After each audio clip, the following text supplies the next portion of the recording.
It's Brian Preston, the money guy. Know what makes you happy, because this one's serious, because we just came from Dennis Rodman and now we're at number 11. Know what makes you happy, because success may be more empty than you realize. And this one was kind of, I can't remember, was this episode 6 where they're showing the ad campaign where Michael Jordan's talking about, where it starts out, everyone wants to be like everybody Mike. wants to be, because there was the Be Like Mike campaign, and everybody wanted to, think about, because, Michael Jordan was on top of the world.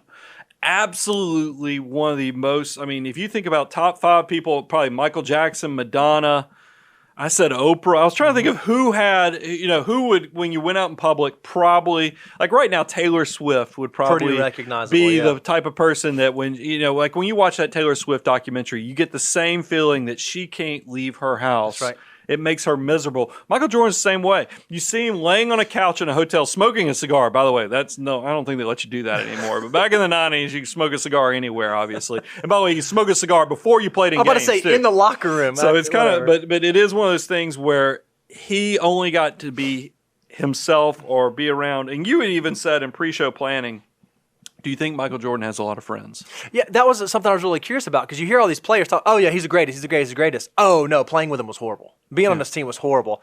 And I did wonder, like, does he have close friends? Does he have, everyone loves Michael and everybody wants to be around Michael, but does he actually have any friends? And that was kind of sad for me to kind of think about and get my head wrapped around. So I thought about this in terms of, I hear everybody out there, and I've been on this journey too, and you have as well, Bo. Started from very humble beginnings, come from nothing, now start to have some success, and it gives you a perspective. I don't think people who haven't reached, that status, that millionaire status you're trying to reach, you get here and then you're like, there's great, it's good, but there's some stuff that I might have gotten wrong, because that's why I always ask people, when you tell me you want to be rich or famous or have all this wealth, I always say, why?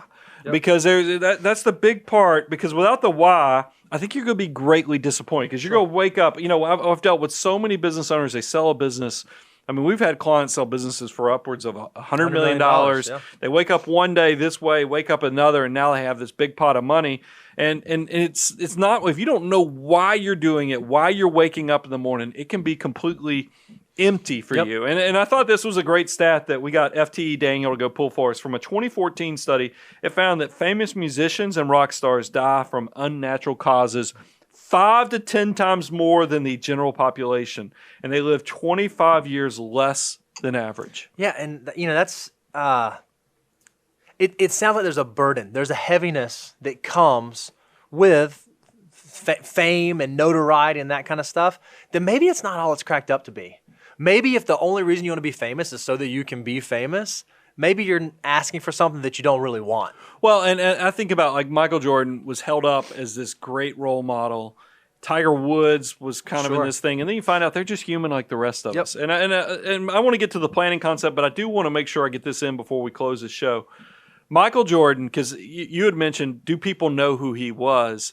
I think it is so interesting how history previously, now I think it's going to be completely different now with Last Dance, but previously they judged Michael because of this gambling. The press did a railroad job on him.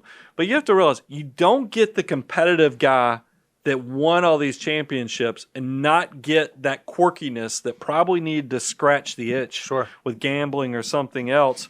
And that's probably, but I did feel like sometimes Michael was just winning for the sake of winning. And I want to talk about planning concepts so you can make sure you do this right. And what do we say is the first way to lead yourself out of this? Yeah, the thing you have to understand is it is exactly what you said, your why. And one thing that you've impressed upon me just tons over the years, Brian, is I've been thinking about the different levels of achievement and the different accomplishments that I want to have.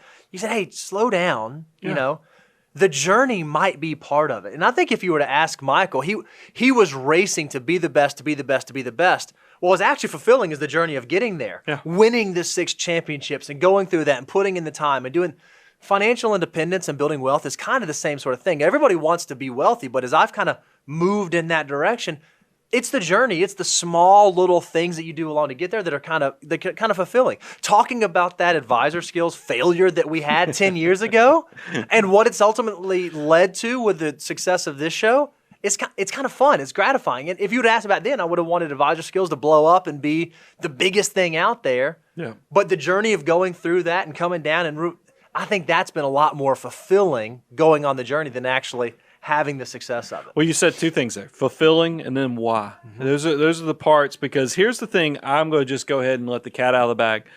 It's never going to be enough. Yep. And that's the biggest thing I've realized is that there's this concept called the Hedonic Treadmill, meaning that you need to, as you have success, do things slowly so you savor it. So like if you won the lottery, the biggest mistakes people who win the lottery do is they don't just go buy like a fancy car. They'll go buy them a new house, then they go buy a lake house, and then they go buy this. They just stack on whatever, and they do it all at once that you're so numb through the experience that you didn't even get to enjoy it. You didn't get to process. Stagger the good stuff so that you enjoy this purchase here. Yep. Stagger enough time, you enjoy this. That's why I love trips, is because you get to look for the anticipation is part of it, and it helps you with the why. Because if you just have the goal, you're going to find that once you reach that goal, if you didn't have the why, you're probably going to lose some of the purpose. You're going to lose some of the fulfillment. So focus on that. And I think if you understand the happiness is that journey that you mentioned, and that you can look back and have teachable moments, but also keep yourself to a humble level. Once you have success, the why keeps you grounded in a lot of ways. That worldview never gets completely distorted. That I see a lot of people with success that leads to that depression and leads to the emptiness that's really scary. Man, I've loved going through. I know we're only 8 out of the 10 through. I'm so excited for the last 2 episodes. I'm so excited to see where this goes. Because, man, it's been awesome. It's just been awesome watching something so great chronicled all throughout the 90s. And I don't know. I've had a lot of fun. You got to live through it. I mean, I lived through it too, but I just wasn't paying attention. I've loved every second of watching these things. No, it's been good, and I think it really probably has. I went to our gym. I got to go to the gym one of the first times. So all of you who've left mean comments saying, when did Brian get fat? It's we're about to come to a close on that because I'm back to going to the gym, and while I was changing at the gym, they had ESPN. They were debating whose team would you want to be on, LeBron's or Jordan. So there's probably a whole new generation that is going to know just how great that team was of the Chicago Bulls in the 90s.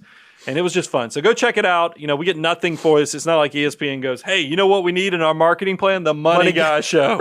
That was not part of it. But it ESPN, was if you want to be in our if you want us to be in, we're happy. We'll do it. But it was one of those things that we got so much enjoyment. We wanted to tell you about it. So go on the journey. Go check it out. But also remember, a lot of teachable concepts. Abundance cycle. Come learn, apply, grow. We think all things in life, if you can keep the curiosity for life, there's so much to be taught and learned. And if you just don't want to pay attention, we'll help you do that. We'll fill in the gaps so you don't have to go learn all these things yourself. You can just enjoy it. We'll take the pictures. We'll do the journaling for you so that you get the nice little brochure of all the concepts you should have learned from The Last Dance. But guys, we love the Money Guy family, and thank you so much for tuning in. I'm your host, Brian Preston, Mr. Bo Hansen. Subscribe, ring the bell for great service. We'll talk to you soon.